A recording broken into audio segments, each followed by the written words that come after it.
So today's speaker is His Grace Gaurav Raj Prabhuji. So Prabhuji, are you present on the call?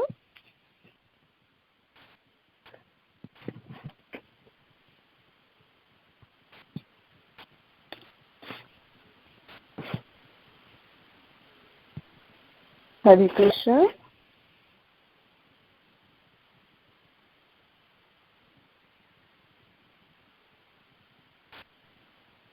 Hare Krishna. Shamakari Mataji, is Prabhuji joined?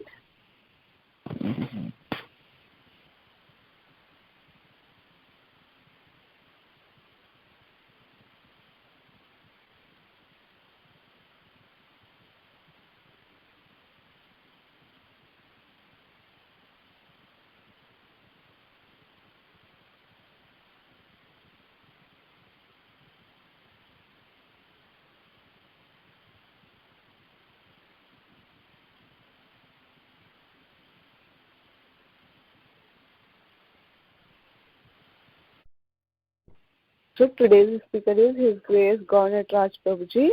So thank you so much, Prabhuji, for giving your valuable association. Now, please, you can take over the class, Prabhuji. Thank you so much. Hare Krishna. Hare Krishna. Pranam. So, I was actually by mistake dialing the recording number. So, okay. Thank you so much for inviting me for joining this call. And my humble obeisances to all devotees. So I will chant the auspicious prayers and then we'll read the verse and we'll go ahead.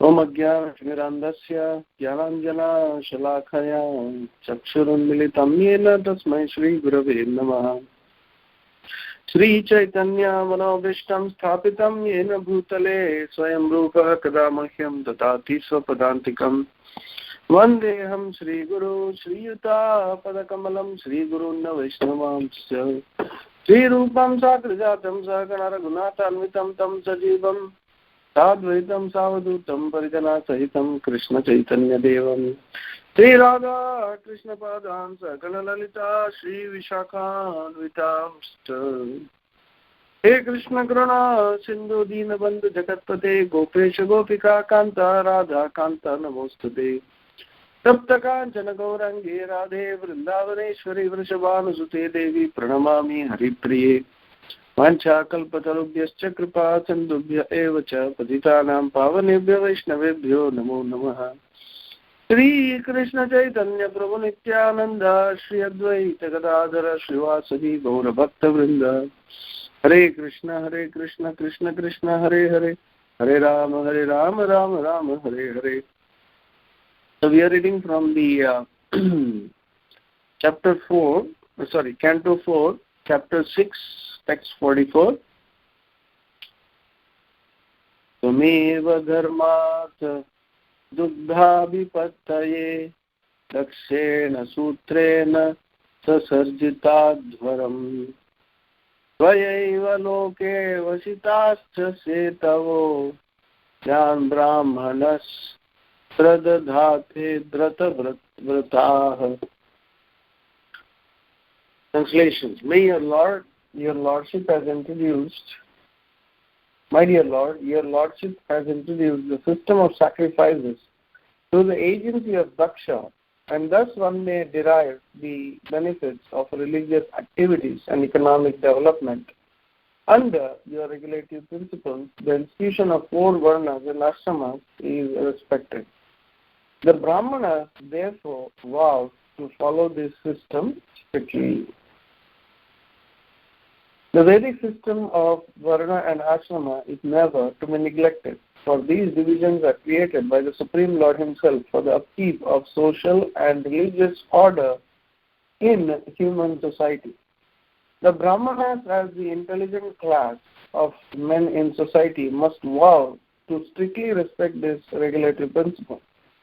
The tendency in this age of Kali is to make a classless society and not observe the principles of Varna and Ashrama. It is a manifestation of an impossible dream. Destruction of the social and spiritual orders will not bring fulfillment of idea of a classless society. one should strictly observe the principles of Varna and Ashrama for the satisfaction of the Creator. For it is stated in the Bhagavad Gita by Lord Krishna that 4 orders of the social system, Brahmana, Kshatriya, Vaishya, Shudra, are its creation. They should act according to the regulative principles of this institution and satisfy the Lord, just as different parts of the body all engage in the service of the whole. The whole is the Supreme Personality of Godhead in his Virata Rupa or universal form. The Brahmanas, Kshatriyas, Vaishyas and Shudras are respectively the mouth, arms, abdomen and legs of the universal form of the Lord. As long as they are engaged in the service of the complete whole, their position is secure.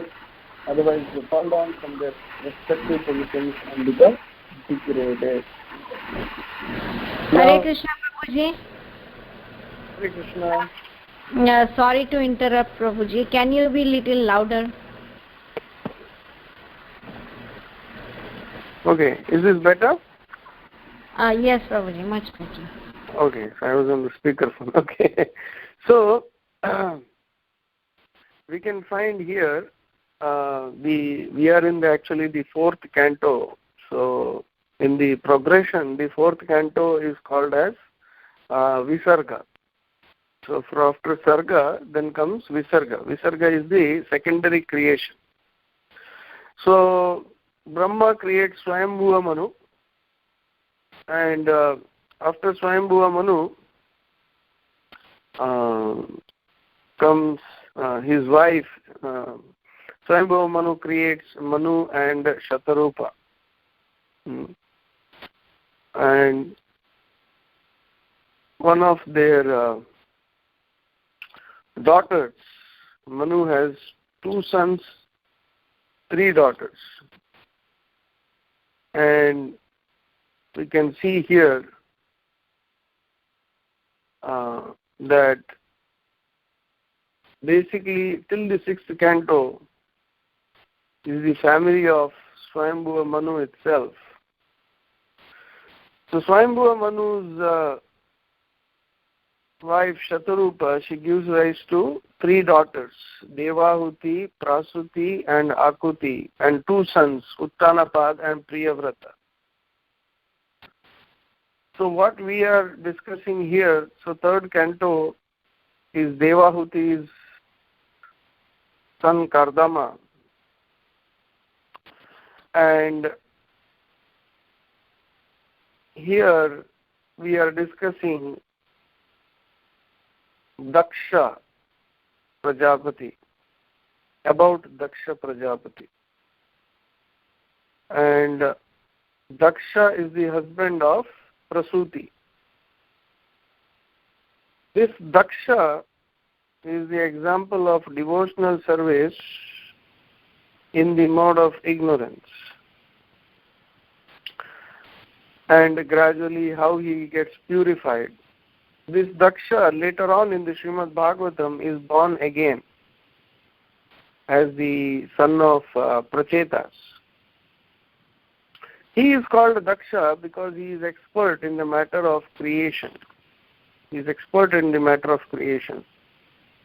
It requires an expert person to create, actually, without which it will be difficult. Srila Prabhupada in the purport, he writes very clearly that without the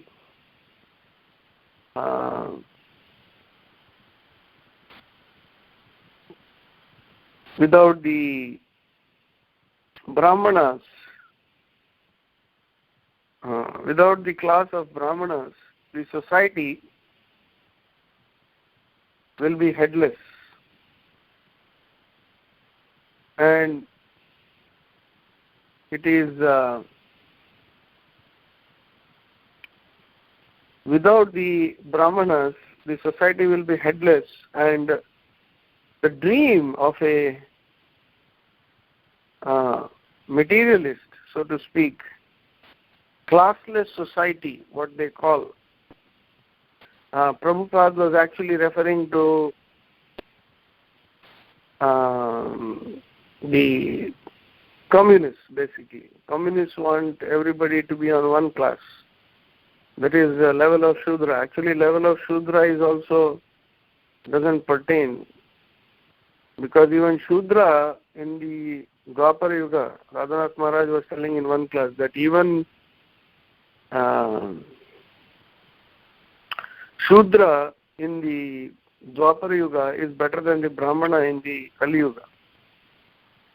Because the Shudra in the Dwapara Yuga, he fasts without water, Nirjala, on Ekadashi.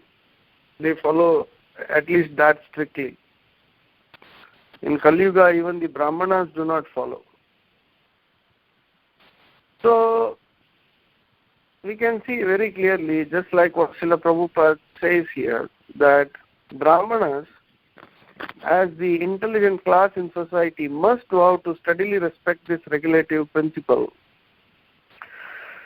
So only when the Brahmanas are there, the society can be there. Just like in our ISKCON society, we can see Srila Prabhupada created a class of Brahmanas, teachers, whom we respect. So many Maharajas, Radhanath Maharaj, Bhakti Tirtha Maharaj, and Indradumna Maharaj, whoever, just their names. But Srila Prabhupada, he created the Brahmana class, and from the Brahmana class comes the direction, the teaching to the society. We listen to their class, we take guidance from them, we take their blessings. So, but it required an expert, pure devotee like Srila Prabhupada to come and recreate the class of Brahmanas for the benefit of the whole world. So we can see from that example itself what it means by Prajapati, one who is a creator, an empowered creator. We can see the example right there, that Srila Prabhupada being an empowered creator.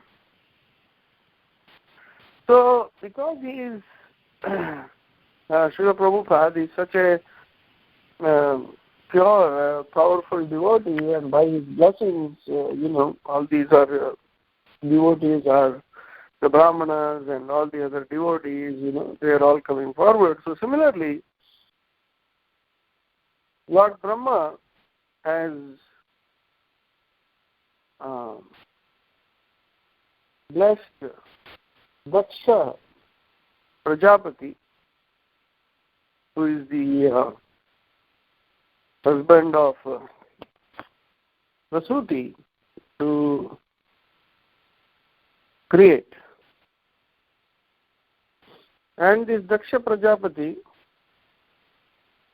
is the father of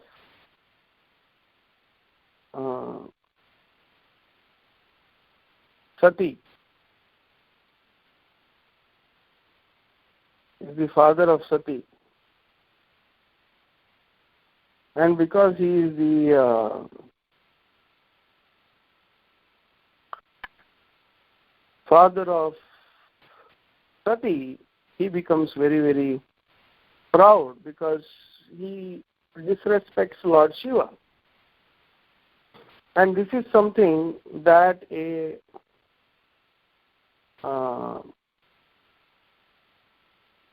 devotee of the Lord cannot afford to do. That is, commit a Vaishnava offense.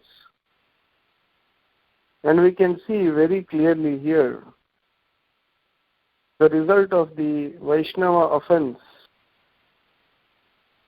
that is created by Daksha. So Daksha means expert. He is very expert at creation. Of course he is. When Srila Prabhupada writes in the next verse in the purport very clearly, that devotees like that will, when he commits mistakes, he has to go through the punishment. He has to go through the purification. But as he goes through the purification, like Daksha underwent, Lord Shiva's, all his associates, they attacked and everybody got smashed in various ways. And Daksha eventually lost his head. And then it had to be replaced with the head of a goat. And finally he committed suicide later on.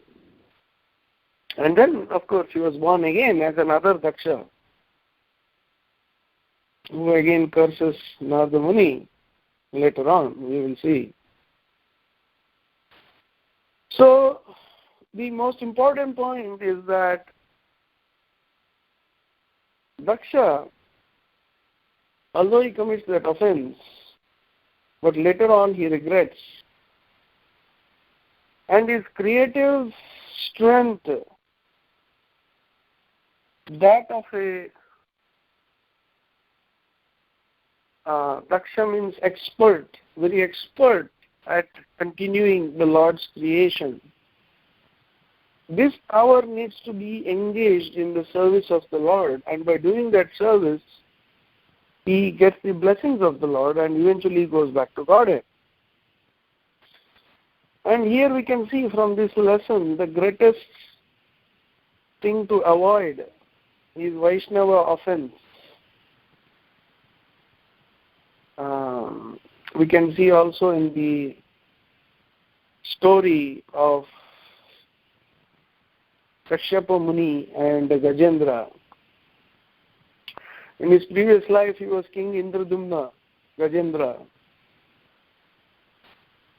He was worshipping the Lord. He had retired into the forest and he was worshipping the Lord, King Indradumna. But just like Maharaj Parikshit, when he entered the Rishi's kutir and the Rishi was motionless because he was in trance, Kashyapa Muni, when he entered the kutir of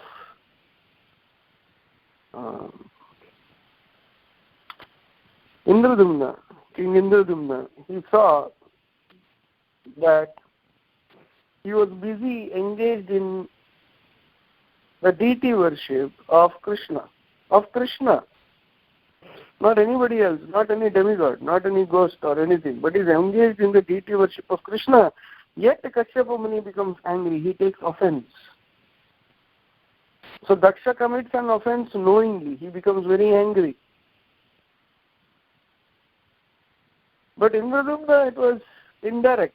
It was not that he wanted to commit an offense, he wanted to continue his worship of Krishna's deity. And at that point of time, Kashyapa Muni gets upset. I have come here all the way. You are not respecting me. You are behaving like a dumb elephant. Here, go. Here you go. Take the curse. You will become a dumb elephant in your next life. So at that point of time, King Indradumna Maharaj, he accepts the curse. And he gradually contemplates, that is the hallmark of a devotee. He contemplates.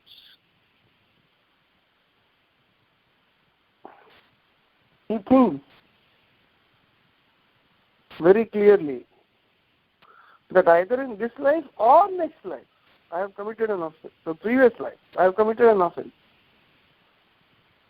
I have committed something somewhere, because of which I am getting the reaction now. So if I humbly accept the reaction, then wait for the mercy of the Lord. So this is the attitude of a devotee, that he waits for the mercy of the Lord when undergoing purification for his actions, when undergoing the punishment for his actions. So here, basically Daksha has committed an offense in the mode of ignorance, thinking that he is higher. He thinks he is higher than Lord Shiva, because he considered him, instead of his position, he considered him as a son-in-law. So that is why Kunti Devi also prays, please sever my affection, material affection for the Pandavas, sever my affection, so that I can simply concentrate or look at everybody as only devotees. Because of material affection, my relationship with them becomes, sometimes I could be clouded to not see them as devotees. So I don't want the bond of material affection, the attachment of material affection with the Pandavas and my relatives. So Daksha made the same mistake. Daksha, however, made that mistake where he saw Shiva as a relative. And I was listening to Gaurang Prabhu's lecture, and it was a very wonderful joke. He was saying that there are three kinds of souls: Sura, Asura, and Sasur. So he was saying Daksha became the Sasur, and he became very puffed up. So we can find here very, very clearly that now Lord Brahma is offering prayers, and very beautifully, in order to pacify Lord Shiva. Of course, Lord Shiva is called Ashutosh. Ashutosh means he becomes very quickly pleased. And knowing the nature of a Vaishnava, that he is quickly pleased, the devotees have the courage. And the mood is that one should not have anything within, no reservation.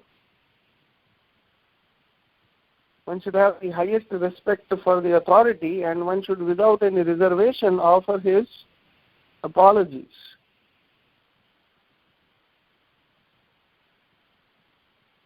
So,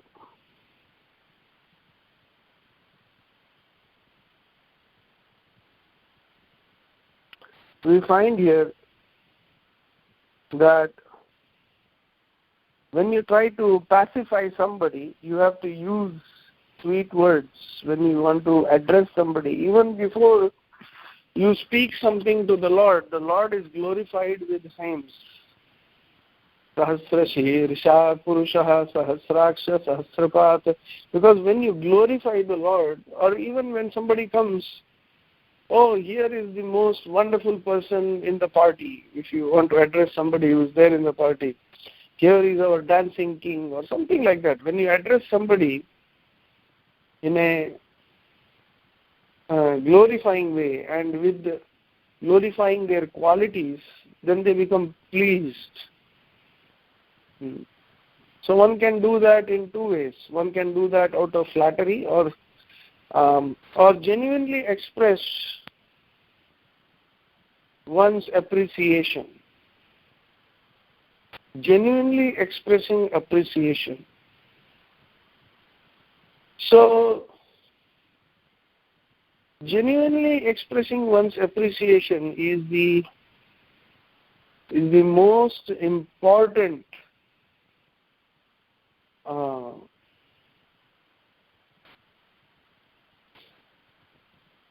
aspect of a Vaishnava, of a devotee. Because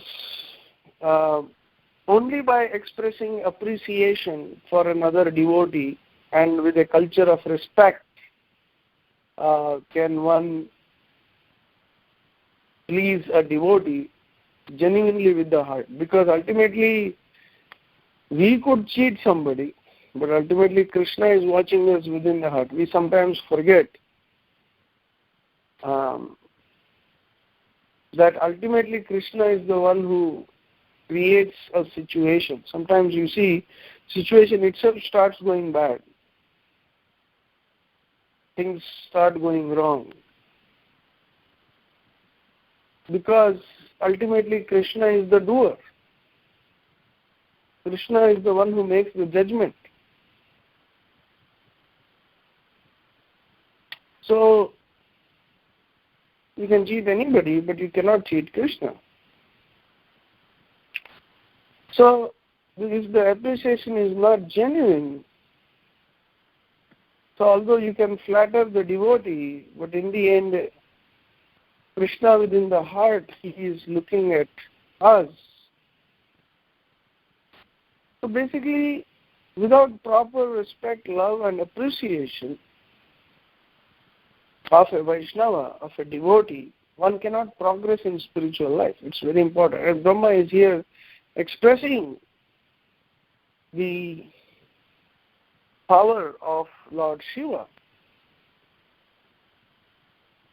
Although he is in charge of the mode of ignorance, however, he is also as good as the Lord in so many aspects.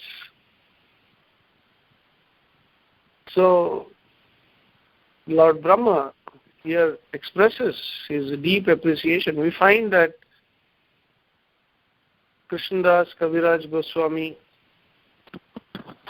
even before he writes the Chaitanya Charitamrita, he expresses deep appreciation. He expresses deep appreciation for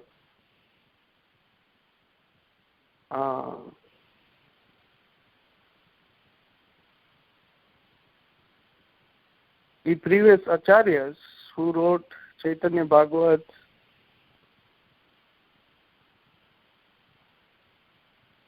and all the other scriptures.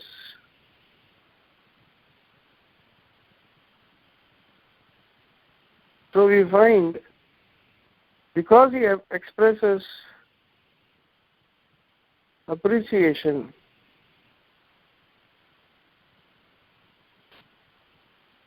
we find that his position becomes glorious. He doesn't say, mine is the ultimate scripture. This was one of the reasons why Vallabhacharya was chastised by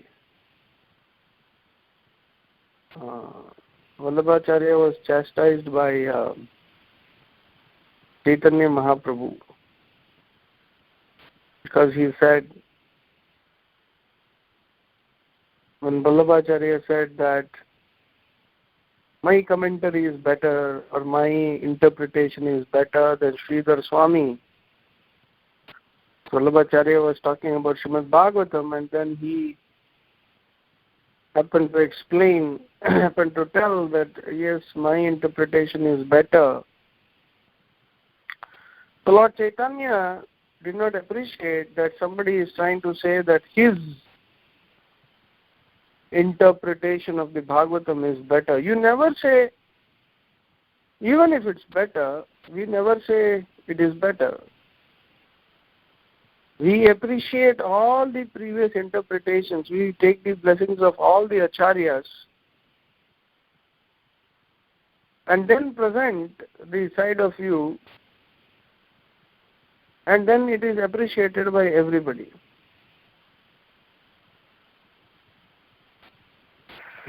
So even if somebody is performing devotional service, may not be in a certain mood, but criticizing somebody leads to disaster. So that is why it is better to give people more respect even if they don't deserve. Because in the end, through that,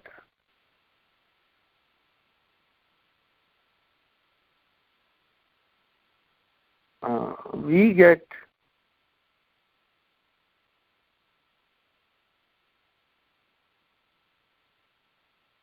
Krishna's blessings. Because if we do not respect people more, even if they are sometimes we may find they are the worst in character, but somehow or the other they are engaged in service. Please understand, once you criticize them, moment you criticize them, your mentality becomes similar to that. So what is spiritual life? What is spiritual life? What is spiritual life? And for me personally also, whenever I went through difficult times, I learned more and more and more and more. There's one lesson that became very, very prominent in spiritual life, and that is tolerance. One should avoid those devotees who criticize, who have a tendency to criticize, because devotional service is all about inspiration.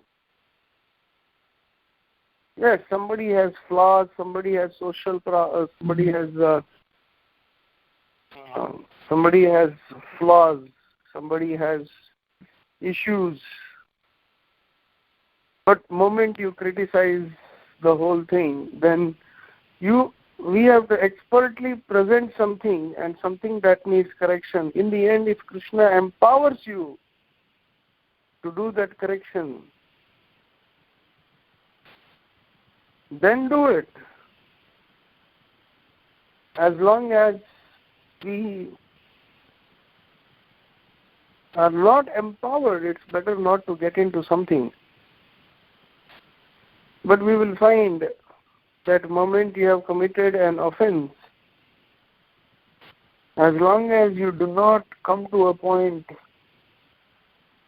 where you, like a straw, take a straw between the teeth and beg forgiveness from that Vaishnava, then we have to undergo that process of purification. And ultimately, in that, one should learn tolerance and appreciation for other Vaishnavas. Because there are other Vaishnavas on the planet, because of that, today we are here.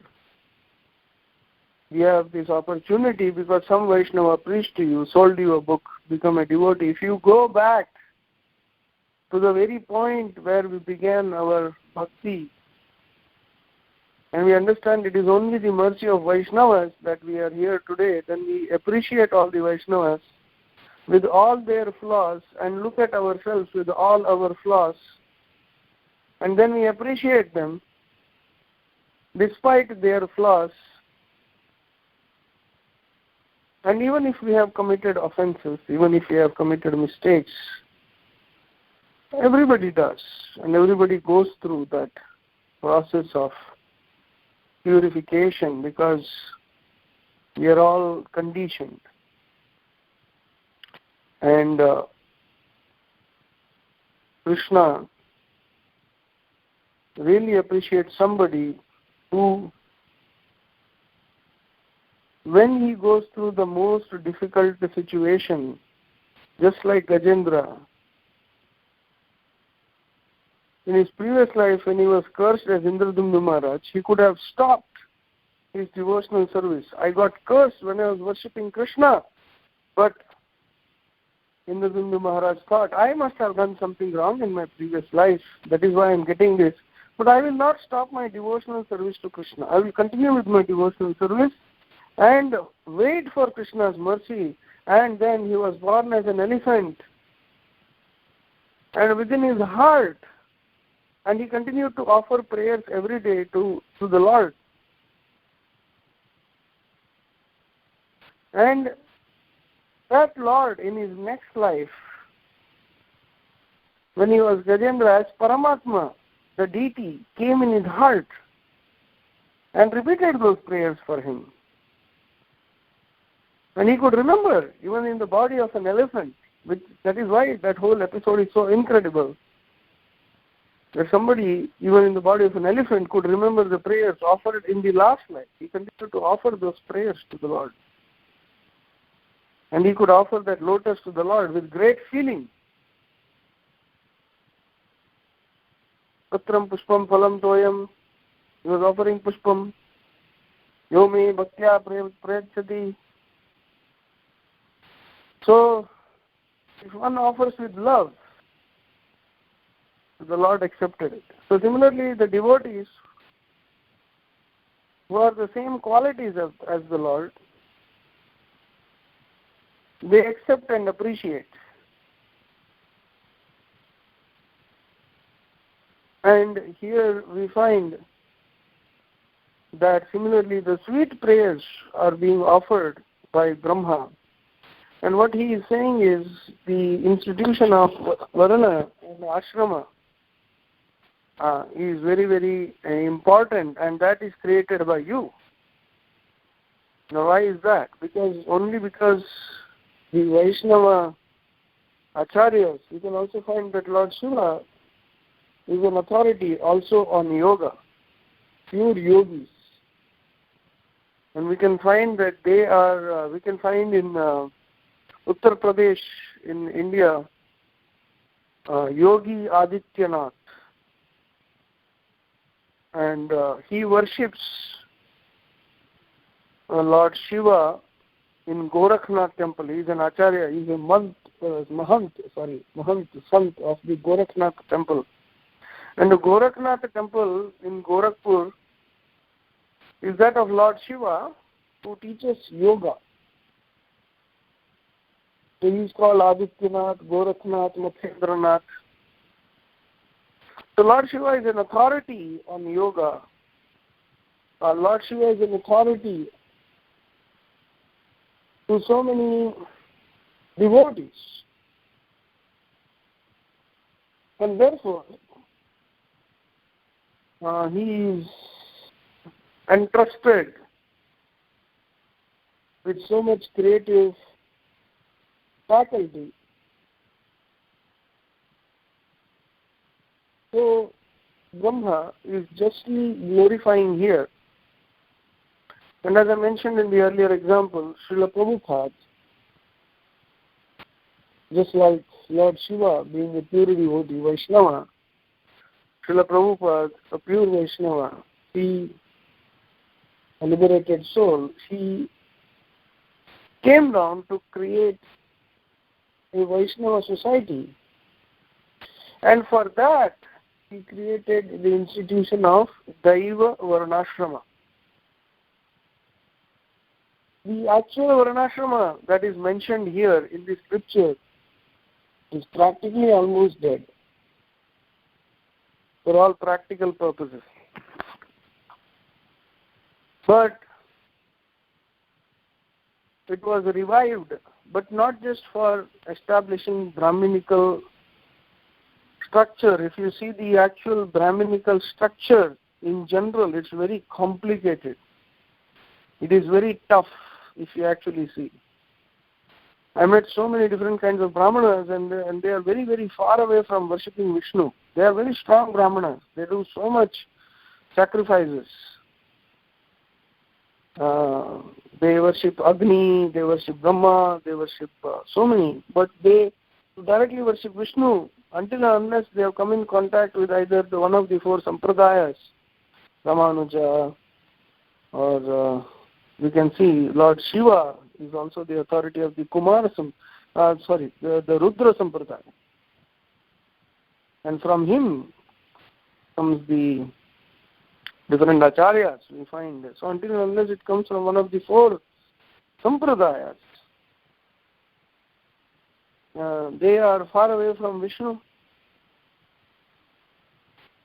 So these, because they are somehow connected with authorities like Shiva, Brahma, etc., who are all Vaishnavas, they eventually get proper guidance and eventually come to Vishnu. So that is why the Varna and Ashrama, we find society,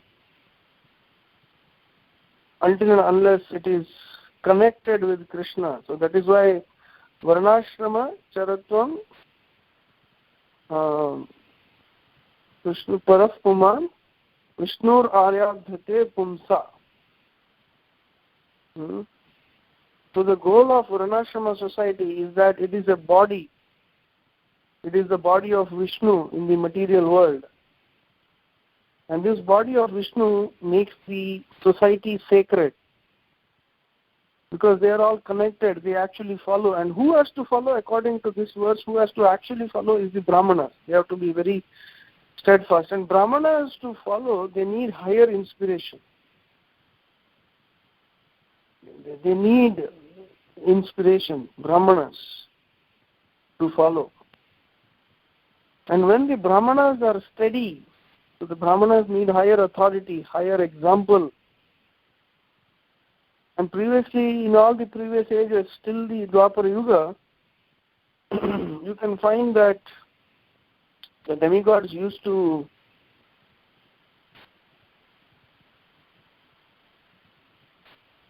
visit the sacrificial arena personally.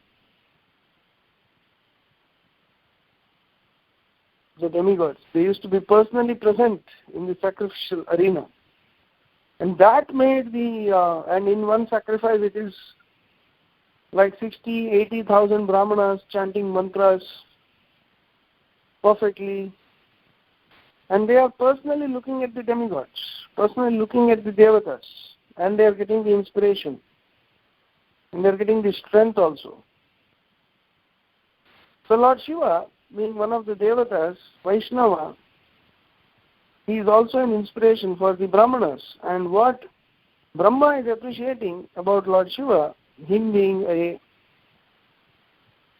authority, one who creates, inspires the Brahmanas. Because a real Brahmana, Vaishnava Brahmana, the society, the system of Varnashrama becomes perfect by the mercy of a Vaishnava. So you can see here, Brahma is saying, under your regulative principles, the institution of 4 Varnas and Ashramas is respected. So, under your regulative principles. So the only example I could think of was how Varna and Ashrama is respected under his regulative principles is just like because he is a Vaishnava who is a firm, powerful, pure devotee of Lord Vishnu, just like Srila Prabhupada. Because of Srila Prabhupada, all these sannyasis have some value. All these sannyasis are very powerful. All these preachers have value. It's all because of that one authority, Srila Prabhupada. So all this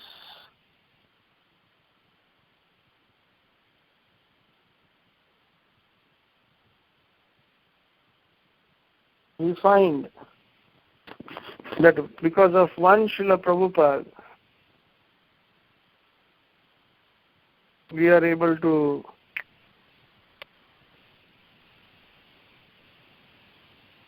respect the entire institution. Oh, he is working for Prabhupada. Immediately we respect that person. Oh, he is working for, he is in the ISKCON temple.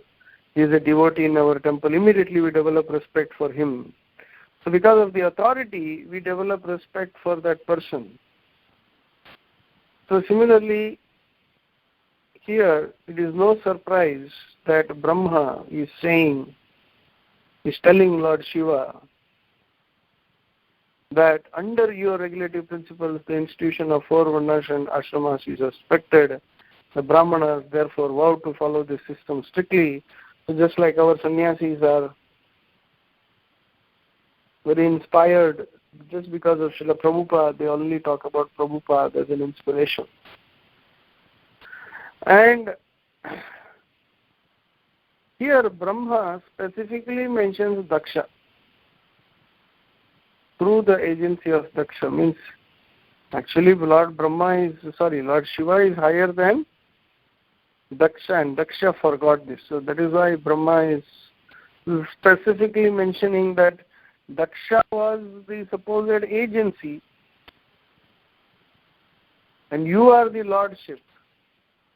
Daksha was only supposed to be the executor. Now Daksha, they tried to be the authority higher than you. So when one is in the position, in a higher position, if one does not learn to respect authority, does not learn to surrender unto authority or take his rightful position, even if sometimes one has to be more humble, it is better to be more humble, because nobody likes, the worst thing that one can have is pride. So even if somebody does not deserve respect, sometimes, in some cases, but even to pacify, just like Vasudeva, he was very expert when Kamsa was in a position, he was just moments away from cutting the throat of Devaki, but Vasudeva was very expert at pacifying Kamsa because he was a pure devotee of the Lord. He was expert. Krishna gives those devotees who are always humble in heart expert guidance. They are daksha. They are actually expert. So those men who are humble in heart, who are expert, daksha. Here daksha is supposed to be one of them, but somehow or the other, it got into his head that I am expert. And the moment it gets into you, then it becomes very, very difficult, because pride has a fall. So Daksha went through this very difficult period, and eventually, of course, he created, in his next birth, he created thousands and thousands of sons who later on were converted to sannyasis, pure devotees, by Narada Muni. But here his life is clearly an example. But eventually he gets purified. But it is a lesson for us that no matter what happens, but if we cultivate appreciation, one, the Vaishnavas are pleased. Second, it is very, very important that we understand, just like Brahma is glorifying Lord Shiva here, and we are able to understand, we should understand, always try to understand the Lord. The only two people who did not bow down to Daksha in the Daksha Yajna are Brahma and Shiva. If he had referred to Brahma about Lord Shiva rather than taking a decision himself, he would not have been in such trouble. So if we take the guidance of authority and cultivate real knowledge, transcendental knowledge, then that knowledge will protect us, and knowledge will only come when we cultivate humility. Even if somebody deserves respect or not, we really give them more respect. It is better for us, because our mind is not engaging in criticism and falling down. And how to understand, so once again, just summarizing, the point is, because Lord Shiva is a Vaishnava, so just like Srila Prabhupada, who created this wonderful institution, we can find that Lord Shiva is also an authority for the society, for Varna and Ashrama. And we can also see that he is giving not just the Varnashrama science, but also the yogic sciences. And Lord Shiva needs to be appreciated in many different ways, and all the demigods and Brahma are coming here just to pacify him by really appreciating him for what he is. Hare Krishna. So I will stop here. Any questions or comments at this point?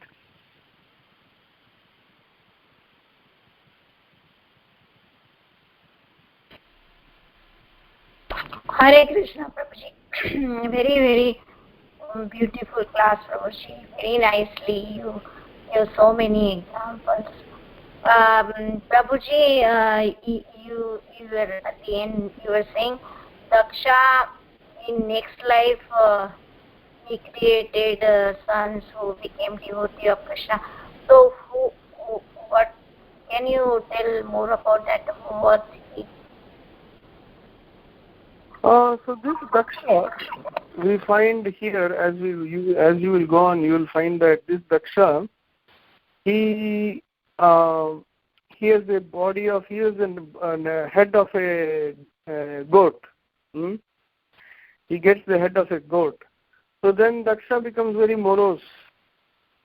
Although he is a very expert man, although he is very powerful, but he has the head of a goat and everybody is mocking him, Like in front, people will say, we will respect, Daksha is authority. But then behind, everybody will laugh, look at him. So eventually he gives up his body as Daksha. And he gives up his body.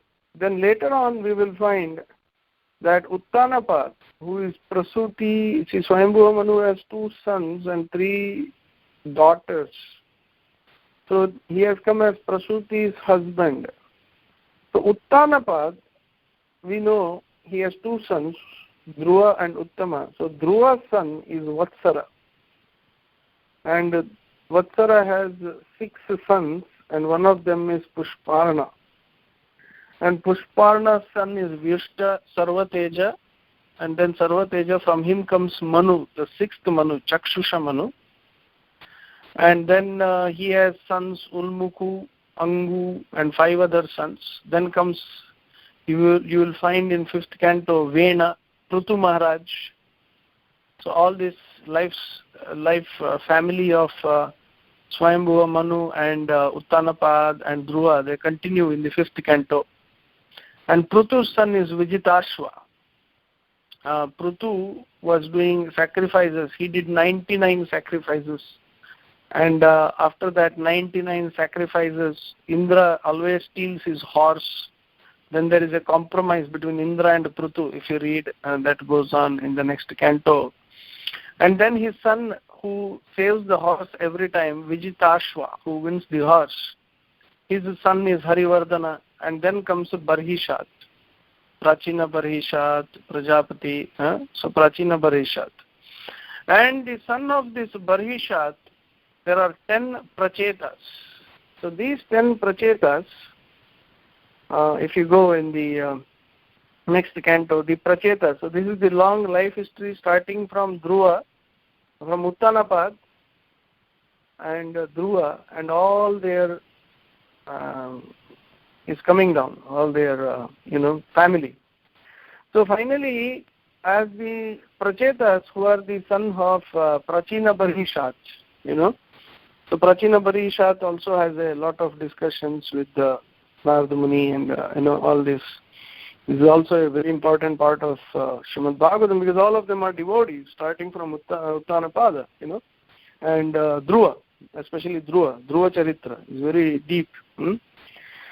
So finally, as this family, this is the whole family tree that is explained in the Srimad Bhagavatam, and Daksha is born again after so many,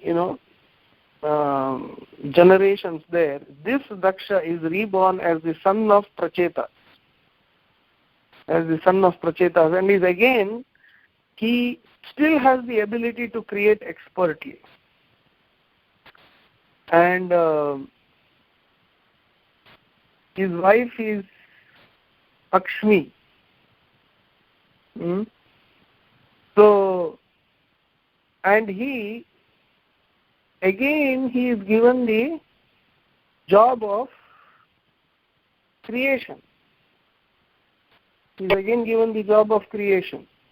And at that time, he creates 10,000 sons. And the 10,000 sons are converted by Narada Muni into sannyasis. So, Salasus, they become 10,000 sannyasis. So then he becomes very morose that I had created 10,000 children, because the main thing is to create good Prajapati, Vishnu Rishi. When we do Yajna, we see Prajapati, because they create Brahmanas, proper people, like Brahma, he created Bhrigumuni and other munis and all these, and because of that, the generations are going on. So the job of a Prajapati is to create a proper Praja, who are expert and powerful. So Narada Muni makes them sannyasis. Again he creates 10,000 sons. And Narada Muni tells them, see, he doesn't preach to the next 10,000. He tells them, see, all your elder brothers became sannyasis. So what are you doing? So they accept sannyas. So 20,000 sons, they become sannyasis. So then Daksha becomes very angry. And he curses Narada Muni. He says, you made my children sannyasis without residence. And Daksha's main point was, even if they have to take sannyas, because the Bhagavatam is proceeding on this philosophical, spiritual point of view, so he is telling them, even if they have to take sannyas, they have to experience suffering and then let them take sannyas. But you directly make people take sannyas. And he becomes very angry, Daksha, and he curses Narada Muni, you will not have a residence. So that Narada Muni accepts that curse very happily, because now he has a passport certificate, Daksha's curse. So wherever he goes, he says Daksha's curse. And Daksha is then inspired to create 60 daughters. So in this life, we find that, and they actually give birth to all the different species. We can find later on in the 5th canto, 5th, 6th cantos, all this description is there.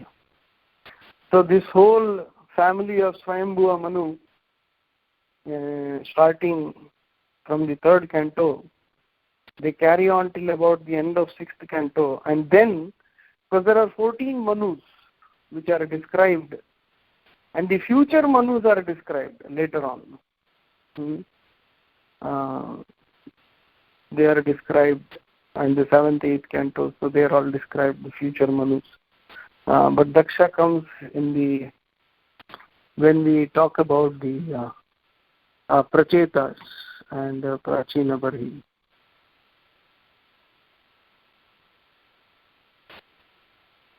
Srimati? Yes, Prabhuji, very, very wonderful.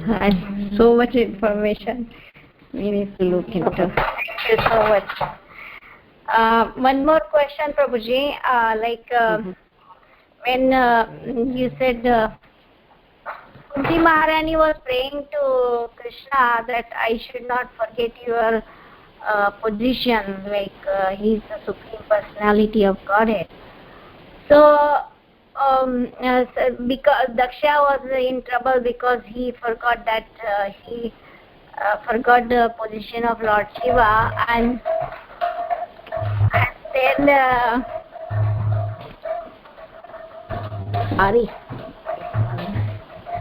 okay, so he forgot the position of Lord Shiva, and then he was in trouble. So if you see gopis and gopas, and they were playing with Krishna, so if you tell them that Krishna's position is this, so they don't even care about that.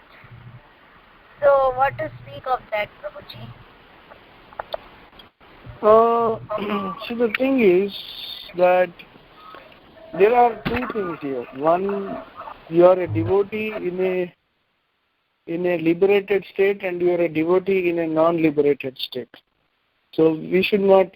So Kunti is a pure devotee, but she was playing the role of a mother there. Now Krishna's devotees in Vrindavan, they are considered to be in a completely liberated stage. We find, for example, that Krishna kills all the Yadavas. although they are his relatives. But he doesn't do so in Vrindavan, because the Yadavas are actually demigods. So Krishna wants to show with an example that even if somebody is from my family, but they are demigods, they are sadhaka bhaktas, and sometimes they could even consider Krishna as a family member, in the sense they could consider Krishna as their own. So that could happen.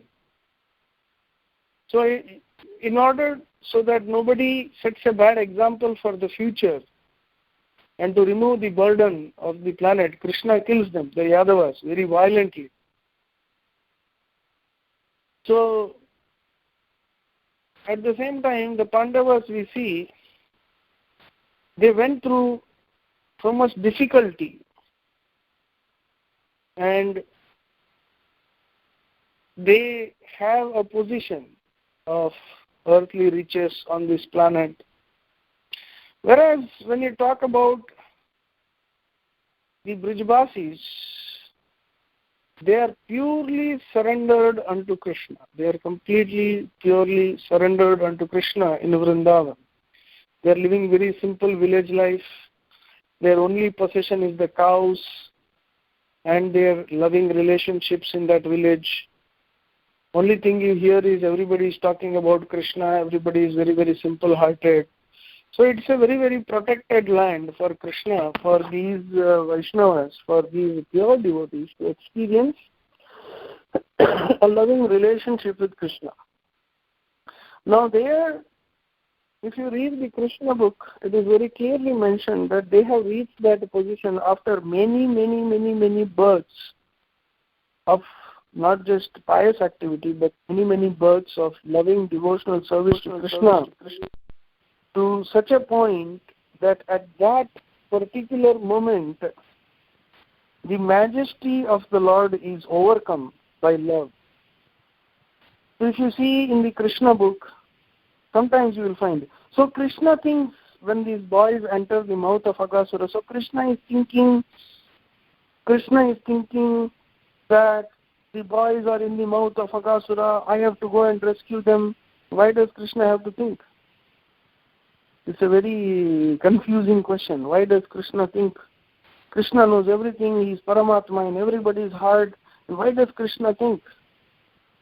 Why does he even have to think? He knows everything. He knows everything. He knows the future. He knows everything. So why does he have to think? And then Krishna wants to rescue his devotees. Krishna goes inside there. Why? So if you think very clearly, you can understand that these leelas are taking place in Yogamaya. So just like our day-to-day affairs are taking place under Mahamaya, our thinking, we are also doing the same thing, thinking, willing, feeling, but under Mahamaya, for the pleasure of our body, mind and senses. Whereas Krishna Leela is taking place, even Krishna, and that is why Jaya Purnamasi Jaya, Abhira Nagari, then Vrinda Devi, what are their roles? They are arranging all this. So they are making Krishna forget that he is God. They are making Krishna just, so Krishna forgets he is God, he is majesty. And then Krishna, there are so many details in that, but Krishna forgets he is God, all the devotees forget Krishna is God, and they play with him, but they are simply attracted to Krishna. And they treat him as their own.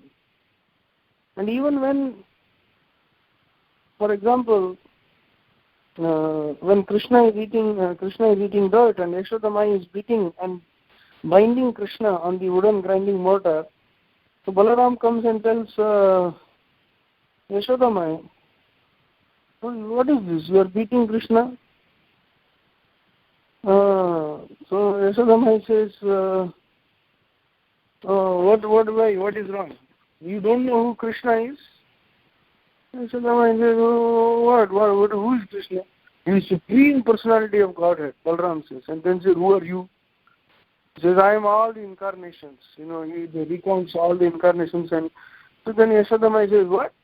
All the incarnations have to be born in my house only or what? What do you think? Shut up. So this is the interaction between the devotee. They cannot accept Krishna as God. So they are always thinking, oh, he killed Putana. Oh, somehow Narayana protected him from Putana. Narayana protected him from Shakatasura. So for them, Narayana is God, Krishna is not God. So this is the difference between when somebody is under Mahamaya and somebody is under Yogamaya. So Kunti Devi is, of course, she is in a relation with the Pandavas. She is in a relation with the Kurus. In that battlefield, so much death took place. So she has that relation. So she is wanting to sever those relationships. Whereas when you are talking about the Brajavasis, they are only connected and they are in a protected land, in a protected situation where they are only dealing with the internal pastimes of Krishna, the Krishna Leela, where Krishna is exhibiting his amorphous pastimes. Whereas here, Krishna is exhibiting these pastimes, but here Krishna is creating these powerful, he is a character in the Mahabharata. Until unless you see the Mahabharata, he is not praised as Supreme Personality of Godhead, but only when it comes to the Bhagavad Gita, he is expressed as the Supreme Personality of Godhead. And that's when you understand his real position. Whereas in Vrindavan, that Leela is only understood by those who are pure devotees of the Lord, who are already under the guidance of a spiritual master, who are under the Parampara. They can understand the Krishna's power in the Vrindavan.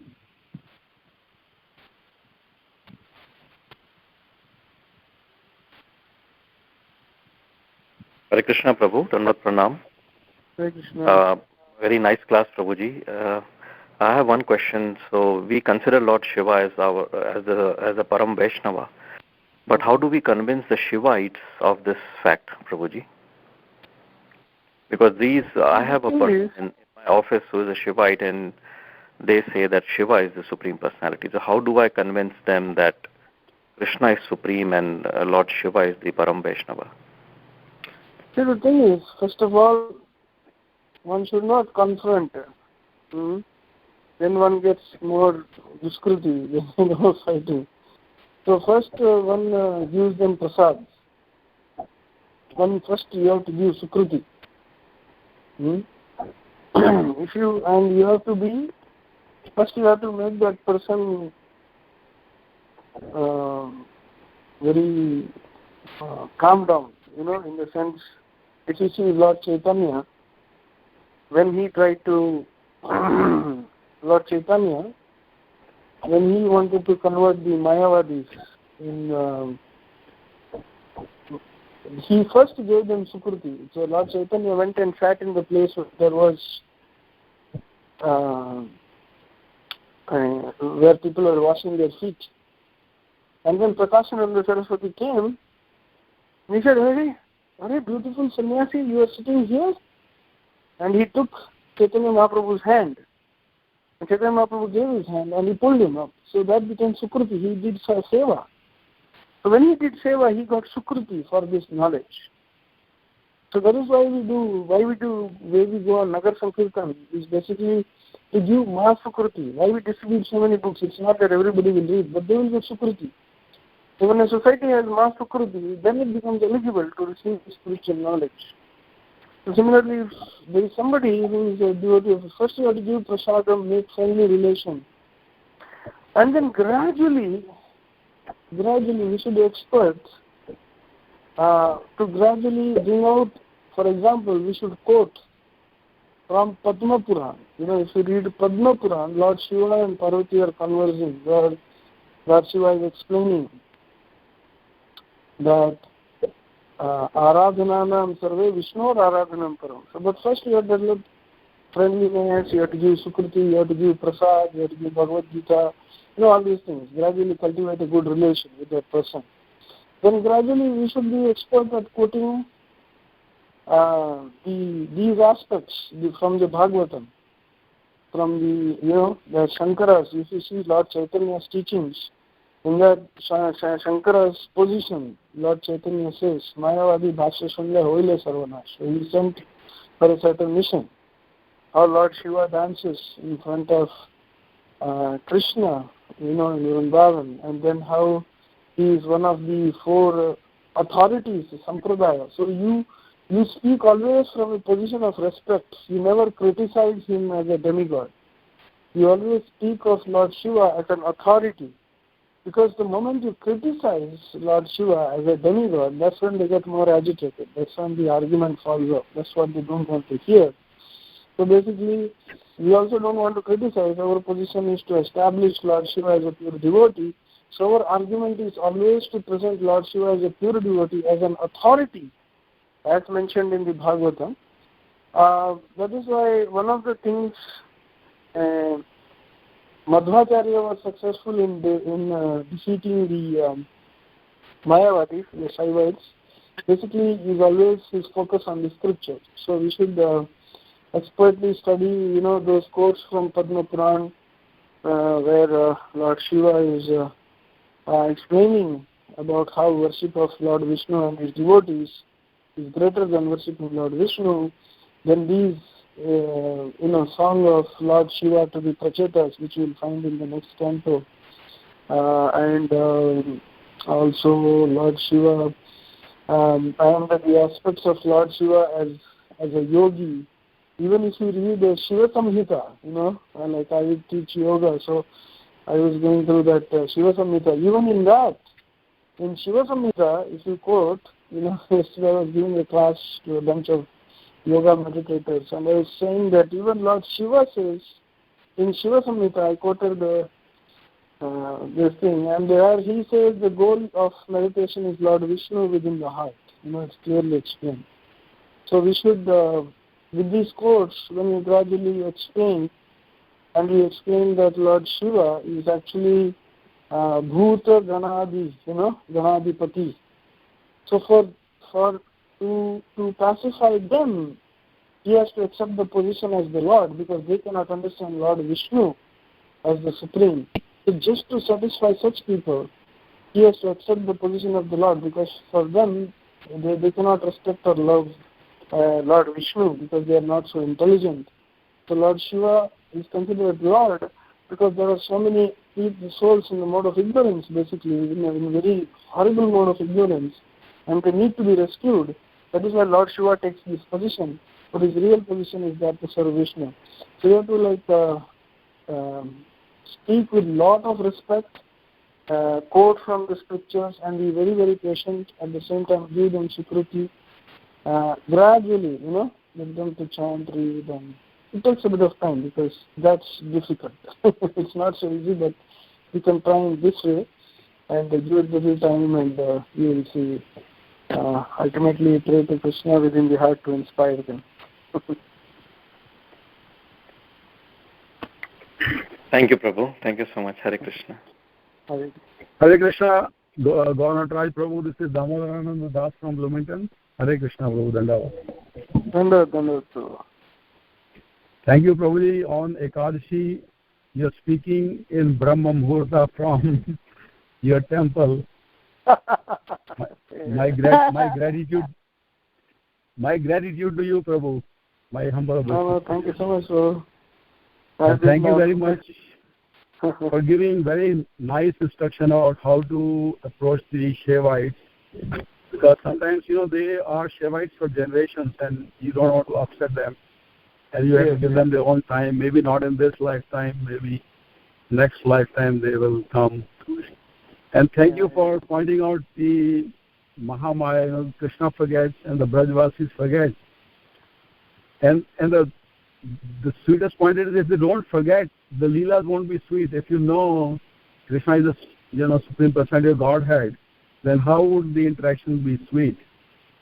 So Exactly. That is a wonderful arrangement, and how you bordered so nicely. Thank you, Prabhu. Hare Krishna. Thank you so much, Prabhu. Hare Krishna, Gaur Nataraj Prabhu. How are you? Good, Prabhu. You brought that point of Brajavasis and Shukadeva Goswami describing that these Brajavasis.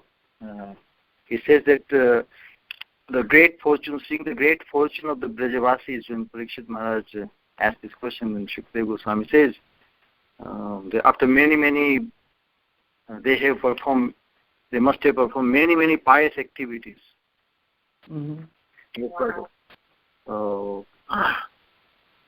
Actually, conventionally, when we see somebody very fortunate, in our conventional way, then we describe, उसने बहुत पुण्य किए होंगे.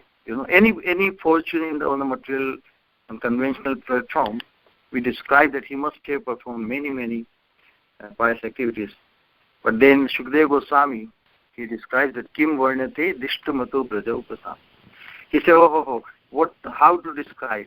He finds a limit to describe the glories of Brajavasis, because they are the eternal associates of Lord. It is not that by performing many pious activities for many births one attains the great fortune which the Brajavasis have. So that immediate description, Shukadeva Goswami says that even the great Jnanis and Yogis, being so qualified, the most qualified people, they remain deprived from attaining Krishna's even glance, what to speak about. And here Krishna on is becoming attached and engrossed with Brajavasis. So on one side, the most qualified people trying to get Krishna's glance and attention, and they remain undeprived. They remain deprived. And on the other hand, the Brajavasis who appear very simple, and Krishna is so enchanted by them that Krishna himself has become the object of their vision and object of their senses, pleasure. So Kim Varnate Dishta Mato Brajavuktam. So Shukadeva Goswami says, how to describe? Then so there is a conventional way of saying, but the Brajavasis stand out, as you very wonderfully described. Their fortune is not out of their pious activities for many births. They are the eternal associates of the Lord. And if we become subservient and appreciative of them, then we may be allowed by Yogamaya to be picked and be around them in their service.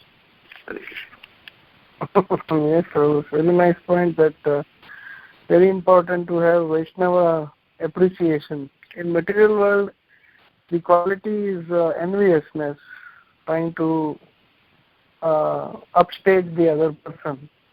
But spiritual quality is to appreciate, become humble, and come to a prayerful mood. Very nice point, bro. Thank you so much. Both the shlokas should be understood together. That way, because many times we have conventional saying, but ultimate the inner sense is that they are in a very special. Just as Mataji asked the question regarding Brajavasis. Brajavasis stand out. They are in a very, because Brajavasis are the one who have captured Krishna's attention. Everybody is trying to capture Krishna's attention, but Brajavasis are the one who have captured Krishna's attention. Krishna has become attached to them, and that's a very superlative position. And then what to speak about the gopis and what to speak about Radharani. They are ultimate, like that. Yeah, just like reminds me of one thing Bhaktivedanta Saraswati says, don't try to see God, act in such a way that God sees you. So that very beautifully you put it, that Brajavasis have attracted Krishna's attention, act in such a way that Krishna is attracted. Very beautiful book. Thank you so much. Hare Krishna, Prabhuji. Koti Dandavat Pranam to your seva. We will take us Shishi Bhagavatam, Shishi Vrindavan Dham, and all the Leelas, Prabhuji. We feel that Leela, we are not qualified, Prabhu, but still it is so much potency in your class that word to word we memorize.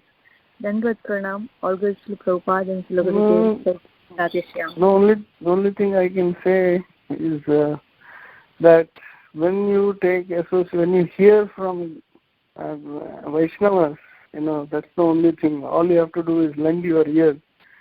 And somehow of late, I've been very trying to deeply understand through lectures of Bhirivan Gaur Krishna Maharaj, who left his body in Vrindavan Dham. So by the mercy of Vaishnavas, they are able to understand something. So the only quality of the one last thing I wanted to say before we end, I was listening to a lecture by Madhavananda Prabhu, who is from Puri, Gaur Govind Maharaj disciple, white body. And he was saying one thing, that what are the two core things in our institution, ISKCON. Why Srila Prabhupada took the risk of making a temple. And that lecture actually opened up my eyes a lot. I wanted to share this.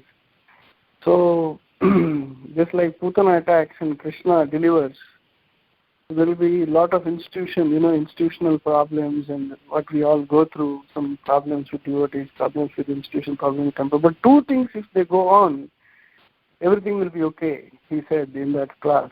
He said, one is offenseless chanting of the holy name, and second is continuous hearing, study of Srimad Bhagavatam.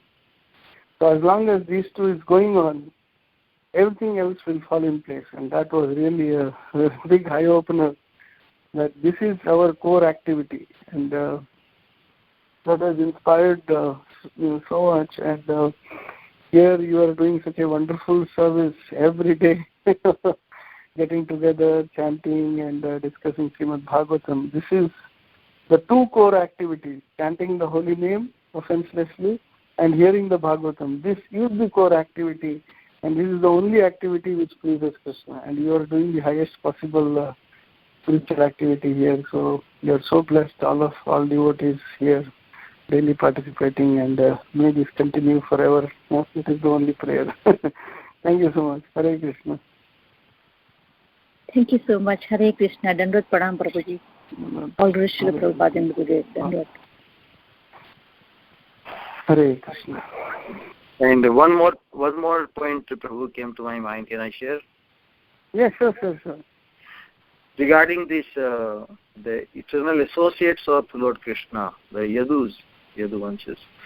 So it is described that apparently, again, there is always two things, apparent and real. So apparently, the ghastly, fratricidal, the battle or the killing by each other, the Yaduvanshas, But the inner sense is described by our acharyas in the purport. That section, if we read the purport by our acharyas, they very clearly gives us devotees the understanding that they being the eternal associate, Krishna just took them, transferred them to the eternal abode, and those demigods who have taken their birth or entered the bodies of the Yadus, they were left, and so there is a thing that how can the eternal associates of the Lord can be killed? Even Vaishnava is not subject to that because he attains his Swarupa.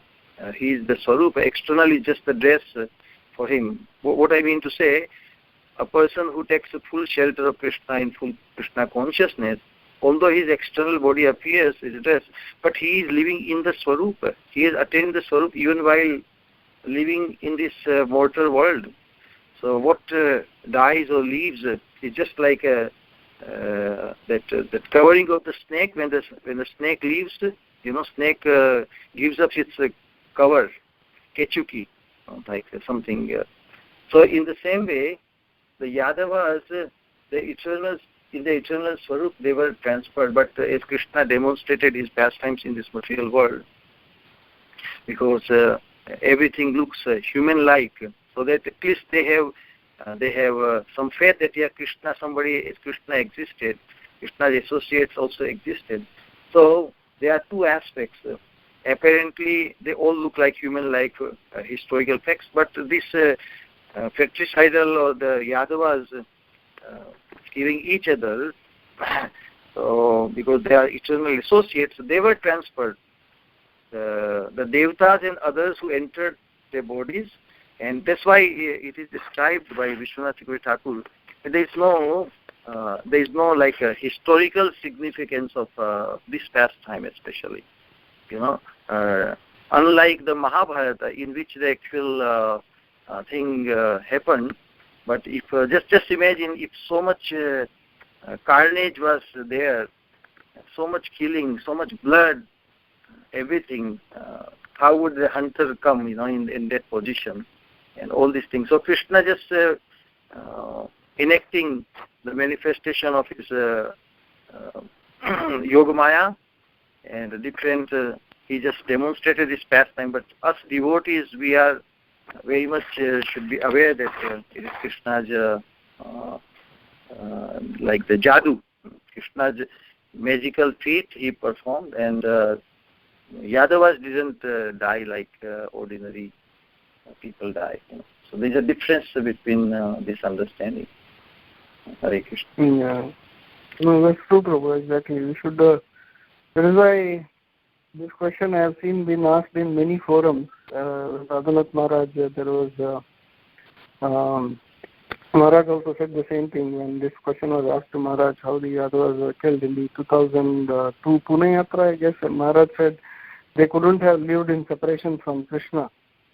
And so all these points were elaborately explained how there were associates of the Lord who had to transfer to the spiritual world, and there were the demigods who might have become a burden on the earth, which was explained in the Bhagavatam. So they were also transferred to continue their service as demigods, and Dwarka was eventually, submerged. So, and a very nice point. I really the human-like. That's very important. It's a very crucial point. If you understand human-like, sometimes we become very complacent. We have human form, but it's human-like. It's transcendental. It's much different. So, thank you so much, Prabhu, for such wonderful points. Hare Krishna. Yes, Prabhu. Maharaj is explaining Pune Yatra. What is it, Maharaj? Radhanath Maharaj is explaining this in Pune Yatra. Yeah. I was in 2002, I guess, in Pune Yatra, and this question was asked by one devotee. New brahmachari, he said, when you think of Krishna killing his own relatives, you get scared, he said. So he had joined full time. So Maharaj said immediately, the only reason, Maharaj said, Radhanath Maharaj said that because they couldn't have lived in separation from Krishna, so Krishna did not want them to be on this planet after him. So Krishna transferred them first to the spiritual world, and then he went.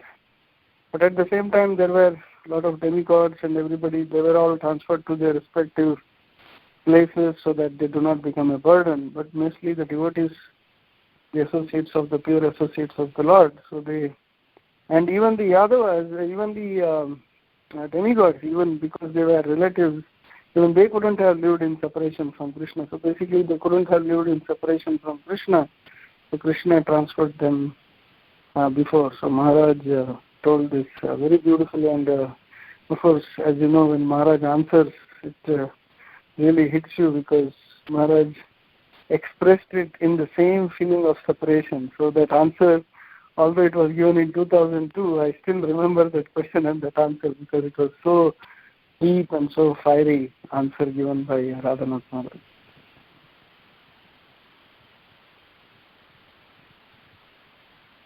Yeah, otherwise people will think they are fairy tales. Unless the actual, on the human platform, these things were not enacted, then fairy tale. But Krishna, by his inconceivable potency, he does many things. But the inner meaning, without the help of the acharyas, and without the help of, many times Shukadeva Goswami describes the inconceivable potency of the Lord. So we must always keep in mind the inconceivable, with Krishna being the absolute truth, complete truth. So बहुत सी चीजें भगवान के बारे में संगत नहीं लगेगी हमें. No, only when you hear from Vaishnavas, even when you hear to the extent your heart is ready to accept it, to the extent you are really eager, to that extent it will enter your heart. Because impossible is nothing for Krishna. Exactly. Kartum akartum anyatha kartum. Krishna can make something which is possible in our vision, impossible, possible, and beyond what we can think and conceive. Because Krishna being the complete truth, supreme truth, so all these negative aspects and plus minus our mundane intelligence and duality, Krishna can act beyond duality. So bahut baar, many times, many things about Krishna, they are not sangat, they are not adjustable from mundane point of view. But from absolute point of view, whatever appears good or bad, it's all absolute good in relation to Krishna. Without that point, in the material world, any system we follow, it will always look sangat, because we use intelligence. Sangat means adjustable to our intelligence. But Krishna is a complete truth. So complete truth will have all positive and negative, plus minus, and everything in the absolute is adjusted. Yeah. Something we may find to be absolutely negative from the material world point of view could be the real blessing in the spiritual point of view. So it's very difficult to, unless we understand from the absolute point of view, to see what is right, what is not right is very difficult to discriminate. Yeah, nice point. Okay. Yeah, Prabhu. Very, very nice. Yeah. Thank you so much, Prabhu. I'm very enlivened with the discussion, very inspired also. Thank you so much. Hare Krishna. Hello. Hare Krishna. Hare Krishna.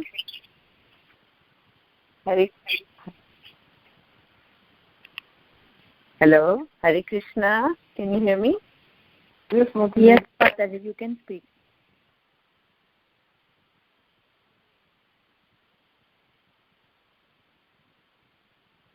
Hare Krishna, Prabhuji. Dandavat Pranam, all glories to Srila Prabhupada. Dandavat. Thank you very much, Prabhuji, for the nice class. And I was just at one point which you really, you hit home to me, especially that tolerance is the main key, and not to commit Vaishnava prad. Yes, Prabhu. Very nicely explained. Just one thing I wanted to add, remembering of tolerance. Many years ago, in Mangalore, in 2002, 2003, I met Parthasarthi Goswami from South Africa. And all of us were discussing, temple devotees, we were discussing, how come they become sannyasis? Isme kya power hai? So once Ramananda Prabhu was telling us very beautifully, he was telling, there is something, some quality they acquired by which they have become sannyasis. And then we were talking to Parthasarthi Maharaj. Maharaj, what is your most important learning? How you became so nice devotee? He said, tolerance. Just that one word. I still remember. You should learn to tolerate, that's all. Prabhuji, my question is, what happens when we know we are tolerating and tolerating and tolerating? A lot of people say that, abhi sir se upar se gaya. How do we react in those situations? How can we control ourselves when we are, when we feel that, okay, now my tolerance star is over? In that scenario, please explain something, Prabhu. Sorry, Mataji, the same question is the same question. That's why I'm laughing. Please forgive me. Hare Krishna. We should. So it's like this, Mataji. Actually, just like Agastya Muni. Agastya Muni, when he cursed Indradumna Maharaj, Tam Samikshasa Susumikshamano, immediately thought, he did not even for one moment think, oh, there is something, who is this to curse me? I am worshipping Krishna. Or he did not think, Krishna, I am worshipping you. How come he curses me? But he went back, either this life or something I do not know I have committed. That is the most wonderful thing to do. Sometimes you think some low-class fellow or unqualified person or something, thinks where I am better and somebody else is. So we should always think that there is something lacking in me. There is something lacking in me. That's why spiritual leadership is very, very important, that we are always connected to a proper congregation, proper leader or a proper devotee, because in that way we can always depend on somebody. Very, very important. Because when you are left on your own, then we will react on our own. So the process of Krishna consciousness is basically we take to higher intelligence. We take higher intelligence from higher authority. So if you depend on your leader, you are connected to your leader. And if you cannot react to a situation, better to wait, better to let it pass through. Sometimes it's very difficult. You want to express yourself, but that could put you in more deeper trouble than what you already are. Ultimately, we are trying to please Krishna. And Krishna, it's clearly mentioned. You will see tomorrow's verse in the purport. As I was preparing class, I was reading, and Prabhupada says in the purport that a devotee who simply accepts, tolerates whatever difficulties Krishna gives him, but at the same time, he waits for the mercy of the Lord, tolerating this. So we should have a higher thought process when tolerating. The only thing is, I am not tolerating it for him or this. I am tolerating it to please the Lord. If we have that as a backup thought, because what happens is, just like Duryodhana forgot Krishna when he mentioned in the first chapter, when he mentions all the opposition parties in that when he discusses, he forgets to mention Krishna. Adat tadasmakam aparyaptam balam paryaptam tadasmakam balam bhima virakshitam. Aparyaptam tadasmakam balam bhishma virakshitam. Paryaptam tadasmakam balam bhima virakshitam. So it says that we are unlimited by Bhishma and we are limited by, their limited strength is protected by Bhima. He forgets in both cases that strength giver is Krishna. So that is one mistake we make, that is the demons forget Krishna, that the devotees always remember Krishna.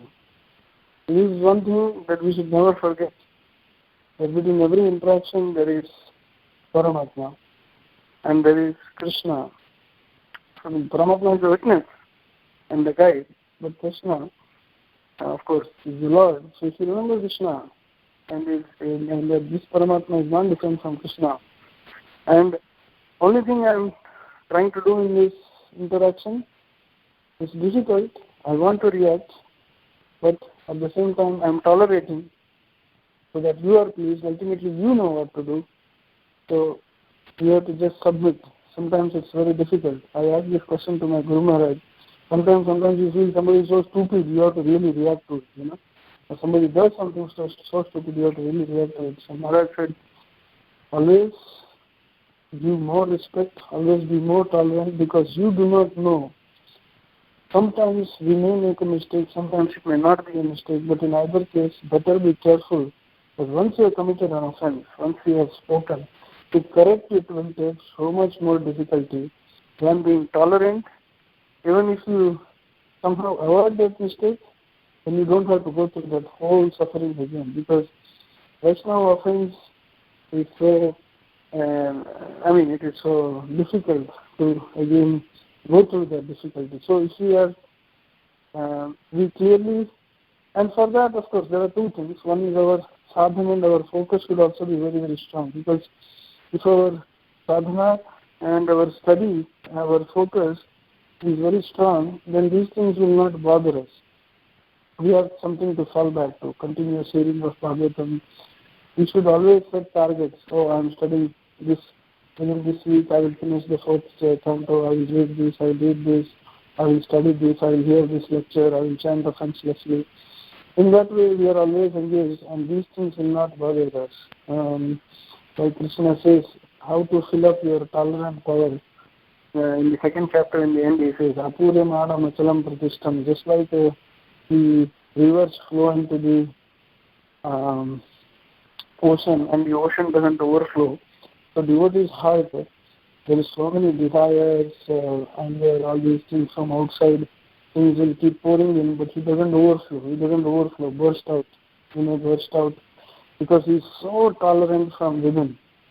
So somebody who has developed those qualities, those qualities only come when we become full with the juice of Krishna consciousness. When we are always having the juice, when we are always listening to higher philosophy. Just like when I heard this lesson of Indrabindi Maharaj and becoming Gajendra, how he was tolerant. He took the curse of Agastya Muni, and next life he accepted becoming an elephant without protest. And then Krishna showed him mercy. But ultimately Krishna will show him mercy and wait for Krishna's mercy. And Krishna actually showed him mercy and glorified him. That story was really heart-shaking for my own self. If I would be more tolerant, I know I would have progressed more. No matter, whatever happened. Now, apply this lesson, what we learned in Srimad Bhagavatam. And even if we cannot do, but if we depend on Krishna, Krishna will definitely give us that strength to do, So always have good, keep sharing, our sadhana strong, keep doing it. Even if you think you are running out of the tolerance, fall back to the only thing that can save us is attempting hearing, offenseless chanting, and hearing Bhagavatam. These are the only two things that I saw that give us that juice, that give us that strength to always think of the higher level. Otherwise, in ordinary circumstances, we will react. So always keep sticking to those two bases, and you will see that your strength level will become really unlimited.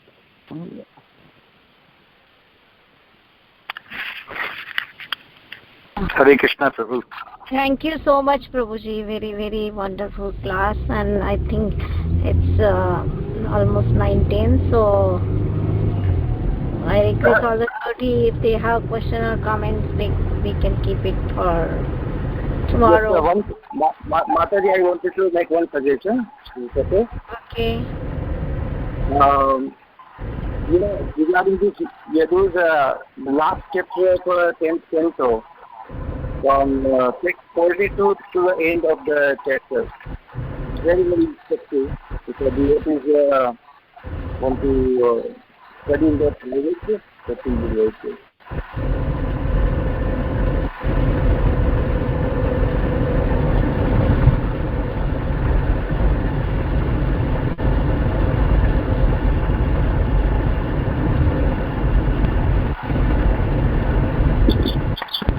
Hare Krishna. Hare Krishna. What happened, that Maharaj? I don't know why this noise is coming. Oh, okay. Hare Krishna, Prabhuji, Dhanapram, Prabhupada, today we might say. Prabhuji, I read this in 6.17.17,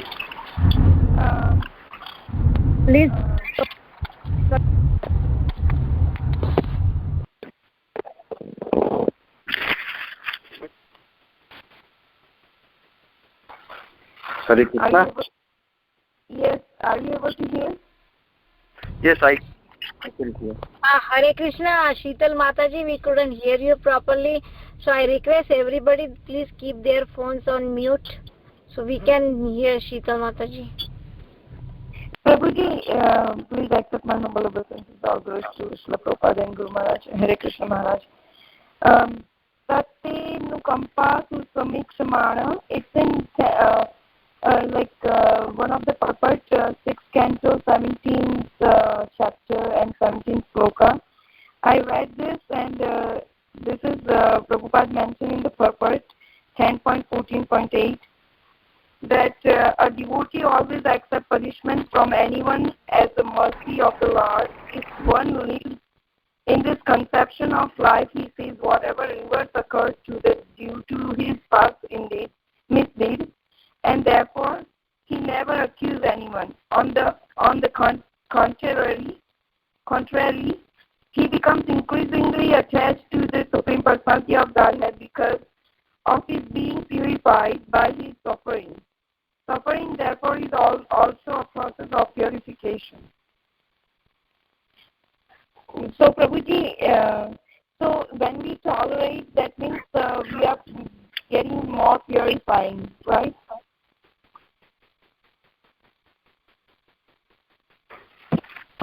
Yes. Yeah. So tolerance. So tolerance means, see, the thing is, there are two things. One, I read from Krishna Dharma Prabhu yesterday that basically when you accuse others, you lose your power to rectify yourself. So when you keep on accusing others, if something has happened, it should be happened because of two things. One is you and the other person. So why you are together, that is also karma. To really understand why you got to that point of coming in contact with that person and getting this reaction is also a question of your karma. So if we come to this point of acceptance that, okay, no matter whatever it is, let me rectify my part. And the other part, even if we are intelligently, if we see, leave everything to Krishna. Krishna knows what is best for us, what is best for them. And in the end, even if we come to that point where we, even for our enemies, we wish the best. And let Krishna, everybody is on their devotional journey, two devotees fight, something happens, that Krishna knows what is best for that other devotee. And you wish them best, then Krishna appreciates that. Rather than we keep in our heart grudge, revenge and everything. So like Radhanath Maharaj said, that keeping grudge against somebody is like drinking poison and expecting the opposite person to die, So it's better not to keep anything within our heart, but accept it on ourselves. But also not, like Rupa Goswami says, not to become too morose or depressed and everything, but enthusiastically carry on. At the same time becoming aware of our tendencies which led to our problems, difficulties, being very careful, taking Vaishnava association and taking the rectifying action necessary, becoming aware, slow but steady, and focusing on two things, offenseless chanting and continuous hearing of Bhagavatam from proper devotees. In that way, if we carry on enthusiastically, everything will be fine. Beautiful, Prabhu. Beautiful. One point just came to my mind. I won't take much minute. In theory, we understand the philosophy that we are very insignificant part and parcel of Krishna. But how small we are? Vedas say that we are 1/10,000th part of the tip of the hair. This theory, if we become conscious, if we become aware, then it will relieve us tremendously. Because there are two kinds of tolerance. One is imposed and one is transcendental. So transcendental tolerance will only enlighten us more and more. Yes, reminding us of our very insignificant position. The imposed tolerance is what is troubling most of us. So the theory, if we recall, how can anybody make me smaller than I already am? Our research is still on to realize how utterly small we are. But when we forget, then the false ego, which hurts, nobody can hurt the soul, is the false ego identification that I am so big, I am so important, I am special. How can others not recognize him? So this is how we can free ourselves from and enjoy the joy of tolerance, because tolerance is the symptom of a pure devotional service. Okay, I think that was well said. Enjoy tolerance. The joy of tolerance. Yes, Prabhu. They are doing us a favor. What is that? They are doing us a favor. Those who are, they are reminding us, yes, I am 10,000 part of tip of the hair. I am so small. So how can anybody offend me? It is insane to be offended actually. Because I cannot pinpoint even myself where I exist. You know, how can anybody offend me? But I think I am so big. Tolerate and forgive are Vaishnava qualities.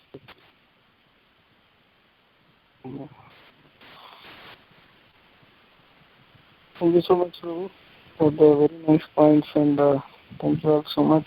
I think it was a very enlivening discussion. Thank you very much, Prabhuji. I'm sorry to bother you in very early morning. So let's pay our obeisances to all the Vaishnava.